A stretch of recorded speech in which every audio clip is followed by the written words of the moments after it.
Alors déjà, bonjour à tous. Donc effectivement, je vais continuer les retours d'expérience sur l'initiation d'une démarche numérique responsable dans l'entreprise. Et je vais parler de la nôtre chez Hippon Technologies qui s'appelle l'initiative Go for Good.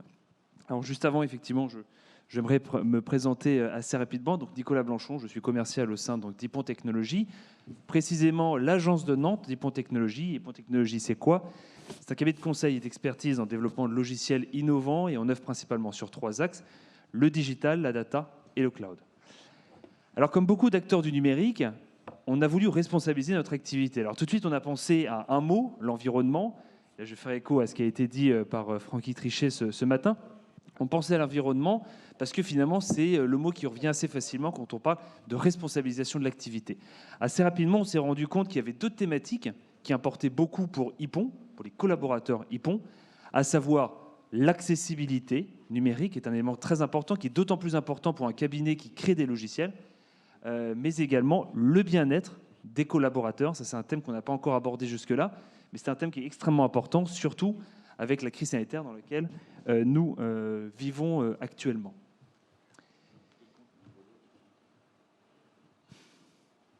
Hop. Première chose, j'aimerais revenir justement sur cette définition du numérique responsable. Alors pourquoi? Tout simplement parce que c'est le fondement tout simplement de cette initiative. J'ai déjà donné quelques éléments, à savoir, on va prendre en compte l'environnement, on va prendre en compte effectivement l'accessibilité. Alors pour ceux qui ne connaissent pas l'accessibilité, c'est notamment pour les logiciels, faire en sorte que toute personne, même en situation de handicap, puisse accéder au logiciel. Et comme je le disais, le bien-être. Je rajouterai aussi que ces actions doivent être internes, évidemment. Donc, quand je dis interne, c'est-à-dire à l'égard des collaborateurs, donc c'est notamment cette notion de bien-être, également externe, à savoir toutes les personnes en relation avec Hippon. Alors, tout de suite, quand je dis ça, ça fait penser à la responsabilité sociétale des entreprises. Cette fameuse RSE, c'est en partie le fondement de cette initiative. Donc, forcément, au-delà de l'environnement, du bien-être et de l'accessibilité, il y a 2 thématiques qui seront abordées. Tout ce qui est gouvernance, transparence, la relation avec les clients, etc. L'élément différenciant de cette initiative, c'est que c'est une initiative des collaborateurs. J'insiste sur ce mot parce qu'on peut souvent voir justement des démarches numériques responsables qui sont initiées par la direction, parce qu'on est dans le cadre d'une transformation, donc il est parfois plus facile que la direction impose, entre guillemets, cette transformation. Ici, on est véritablement sur initiative des collaborateurs, un regroupement de collaborateurs qui ont souhaité tout simplement améliorer leur quotidien au sein d'Hippon. Et quoi de mieux de toute façon de le faire dans le cadre de son environnement professionnel, là où nous passons la plupart de notre temps. Ce qu'il faut savoir aussi, et je pense que c'est une particularité chez Hippon Technologies et dans beaucoup d'entreprises qui auraient des démarches similaires, c'est pour qu'une démarche comme Go for Good qui appuie le numérique responsable chez Hippon puisse apparaître dans l'entreprise, c'est aussi parce qu'il y a un environnement propice à ce genre d'initiative. Alors je m'explique. Avant la création de cette initiative Go for Good, nous avons créé une fondation, la fondation Hippon Technologies, dont le but est de réduire la fracture numérique dans le monde. Pourquoi j'en parle? Parce que cette initiative qui est accessible par tout collaborateur est très ancrée dans l'entreprise, elle est partagée par tout le monde, quelque chose qui existe depuis très longtemps, et ça manifeste une certaine prise de conscience qu'il y a déjà au sein d'Hippon. Et je pense que ça, c'est un élément qui est très important, parce que du fait qu'il y ait cette prise de conscience à travers cette fondation, permet aussi, au niveau des collaborateurs, de prendre des actions à notre niveau pour améliorer notre quotidien. Je vais donc parler très rapidement de cette fondation d'ailleurs qui a déjà eu une action en lien avec ADN Ouest, avec le fonds de dotation. Donc comme je disais, fondation qui a pour but de réduire la fracture numérique dans le monde.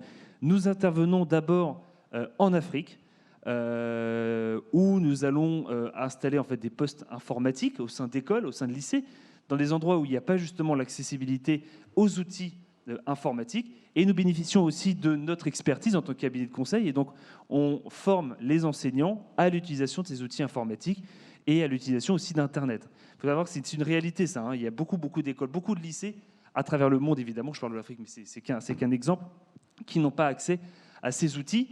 Et nous, on est persuadés, et ça je pense aussi, encore une fois, c'est l'ADN d'Hippon Technologies, mais sans avoir accès à ces outils informatiques, en fait, on perd évidemment un accès à la connaissance et donc une problématique d'égalité des chances. Depuis le Covid, il a été très compliqué de voyager à l'étranger, donc on s'est concentré sur la France. On s'est rendu compte aussi très rapidement, et donc ça c'est aussi l'objectif, c'était l'objet justement du partenariat qu'on a eu avec ADN Ouest là-dessus, qu'il y avait également des fractures numériques claires en France aussi, et notamment chez les étudiants qui du jour au lendemain se retrouvaient confinés avec la crise sanitaire et qui devaient suivre les cours à distance, continuer à suivre les cours à distance, et parfois sans outils informatiques. Donc pareil, une rupture dans l'égalité des chances. Je vais refermer justement cette parenthèse, mais qui pour moi était importante, qui encore une fois manifeste une prise de conscience déjà présente au sein d'Hypon Technologies, un espèce de microcosme qui favorise les initiatives comme Go for Good, qui appuie la démarche de numérique responsable.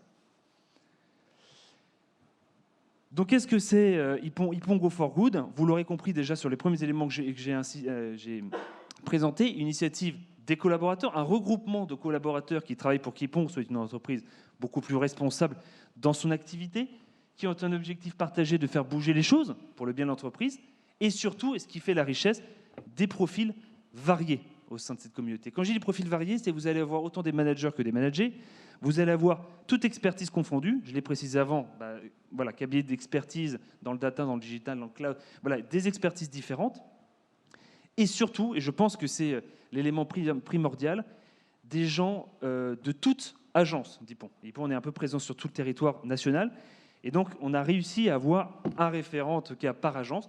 Et pourquoi c'est important? Parce qu'on s'est rendu compte assez rapidement qu'il y avait des spécificités locales dans le numérique responsable, et surtout des priorisations différentes. C'est pour ça que je vous précisais en amont qu'il y avait 3 thématiques principales sur l'initiative: l'environnement, l'accessibilité numérique et le bien-être. Ce sont notamment 3 priorités qui sont sorties de 3 agences différentes. Donc voilà, c'est très important qu'il y ait ces éléments-là. J'attire aussi votre attention sur un mot qui paraît un peu paradoxal sur cette slide. C'est tout à droite, dans les profils variés, le COMEX. Je vous dis justement que c'est une initiative qui vient des collaborateurs. Alors pourquoi le COMEX est présent? En fait, on s'est rendu compte aussi qu'à travers cette initiative qui vient des collaborateurs, l'intérêt partagé de la protection de son environnement, alors environnement au sens large, est également et heureusement partagé par des membres du COMEX. Donc déjà, un intérêt commun. Et aussi, je vous l'expliquerai aussi par la suite, l'intérêt à ce qui est le COMEX, donc des membres du directoire qui rejoignent la communauté, permet aussi d'offrir une plus grande ampleur aux actions qu'on souhaite mettre en place. Et pour nous, c'est hyper important. C'est pour ça que, malgré cette initiative de collaborateurs, et je pense que dans le cadre de cette communauté, il est très important d'avoir ce sponsorship pour tout simplement appliquer les actions que porte l'initiative. Donc notamment, on a le directeur de l'innovation d'Hypon qui est au sein de cette communauté, et on a également la directrice administrative et financière qui permettent d'avoir une belle vision sur l'activité de l'entreprise et qui nous permet aussi d'accéder directement à des décisions, par exemple budgétaires, ou de ressources humaines, si nous en avons besoin pour appliquer l'initiative de Go for Good. Vous l'aurez compris, et je réinsiste là-dessus parce que pour moi c'est essentiel et que ça explique pourquoi le Go for Good existe au sein d'Hypon.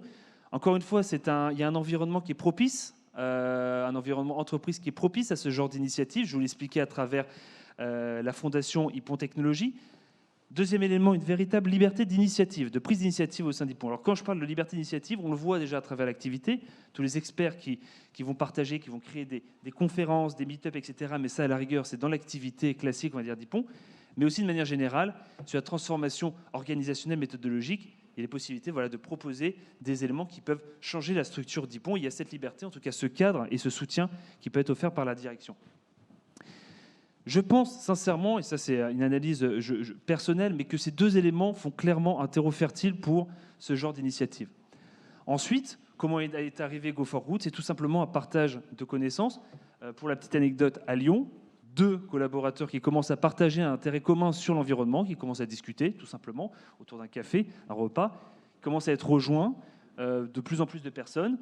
L'envie justement de structurer ça, je vais faire un petit clin d'œil à ADN Ouest, mais l'utilisation notamment d'un Slack, pour pouvoir retrouver tout le monde, pour pouvoir discuter, pour que ce soit un élément de partage, un milieu de partage. Et assez rapidement, on s'est rendu compte qu'il fallait se rencontrer à plusieurs reprises et surtout mettre en place quelques actions concrètes.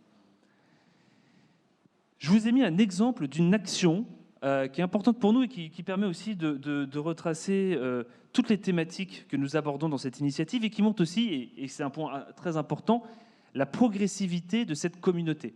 Il faut bien commencer quelque part. On l'a vu tout à l'heure, justement, mais c'était justement Safia qui en parlait avec le fameux manifeste Planète Take Care, qui était la première action de Go for Good, qui a permis justement de porter ce manifeste auprès de la direction pour que Hippon puisse la signer. Donc c'est chose faite. C'est déjà une belle première étape dans le sens où on s'engage à réduire, on s'engage à réduire l'impact environnemental que peut avoir l'activité.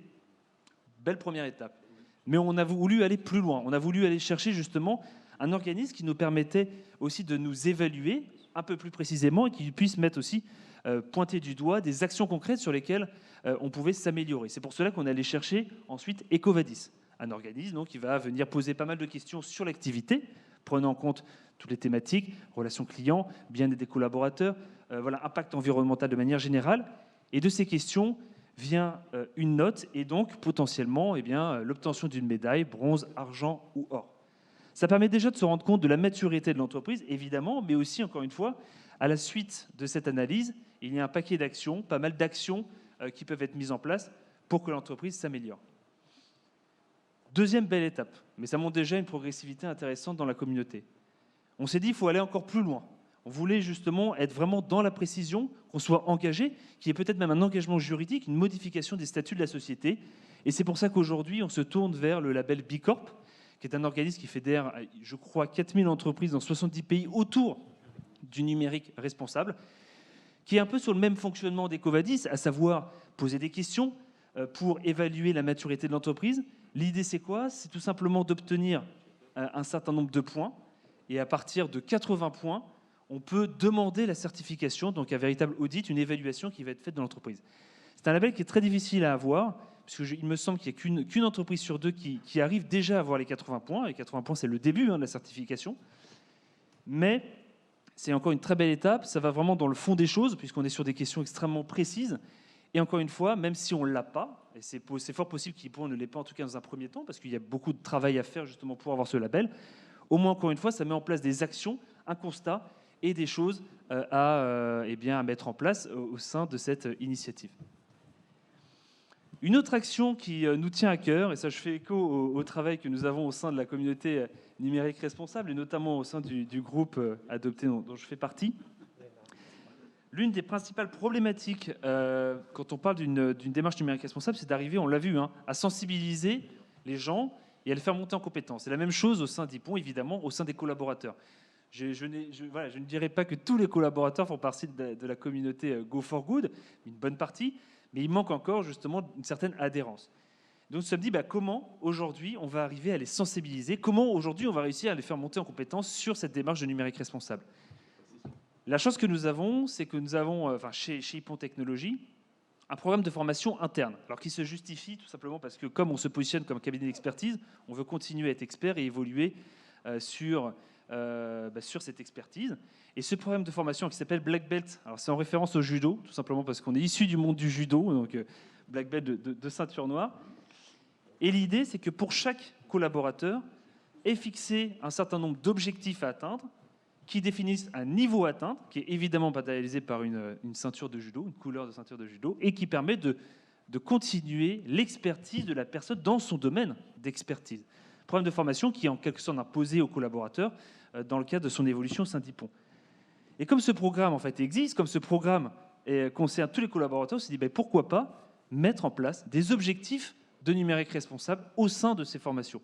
Et typiquement, là, on est en train de tester dans notre expertise full stack, donc développement web, un objectif d'éco-conception et un objectif d'accessibilité. On est qu'au stade pour le moment de l'objectif, peut-être demain il y aura un niveau, mais ça permet déjà d'avoir une prise de conscience et un partage de cette nécessité de responsabiliser davantage Hippon, mais finalement aussi soi-même dans le cadre de sa mission. Vous l'aurez compris, donc l'objectif du groupe est d'arriver à avancer sur les problématiques du numérique. Et j'insisterai sur un point aussi qui est primordial. Il faut éviter que cela prenne trop de temps aux collaborateurs. Alors pourquoi je le précise? Tout simplement parce qu'il y a eu beaucoup d'initiatives chez Hippon Technologies, au-delà de cette démarche de numérique responsable, mais qui nécessitaient beaucoup d'investissement de la part des collaborateurs. Il y a une réalité du terrain qui est certaine, c'est que chez Hippon Technologies, chacun a son job déjà.